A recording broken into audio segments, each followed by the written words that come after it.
एक गोष्ट अशी आहे की कुठलंही ज्यावेळेला तुम्हाला अशा तऱ्हेचा नियम करायचा असतो त्याला ऑब्जेक्शन सजेशन मागवायलाच लागतात.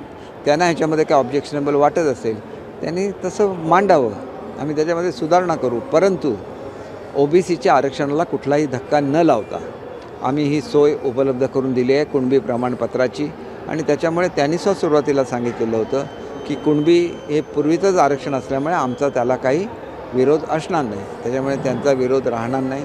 शेवटी जो संघर्ष होता तो संपलेला आहे आणि एक चांगली सुरुवात ही या दृष्टीने झालेली आहे. एकंदर असं आहे की एका तऱ्हेचा अन्याय हा मराठवाड्यामध्ये मराठा समाजावर होत होता, कारण त्यांना कुणबी प्रमाणपत्र, ते कुणबी अजूनचा कुणबी प्रमाणपत्र मिळत नव्हती. मुख्यमंत्री महोदयांनी खूप मोठा इनिशिएटिव्ह याच्यामध्ये घेतला. न्यायमूर्ती शिंदेजींच्या अध्यक्षतेखाली कमिटी स्थापन केली आणि त्याच्यामुळे अनेक पुरावे त्या ठिकाणी मिळू शकले. जे मोडीमध्ये होते, जे फारसीमध्ये होते, त्याचं सगळ्यांचं रूपांतर मराठीमध्ये करण्यात आलेलं आहे आणि त्याच्यामुळे एक बेस तयार झाला आणि त्याच्यामुळे लाखो लोकांना कुणबी प्रमाणपत्र मिळू शकतील. हा खूप मोठा विजय हा जरांगे पाटील यांनी केलेल्या आंदोलनाचा आहे असं मी समजतो. आणि त्याच्याचबरोबर जी आत्मीयता आदरणीय मुख्यमंत्री महोदयांना आहे त्याच्यामुळे त्यांनी स्वतः ह्याच्यामध्ये व्यक्तिगत लक्ष घातलं.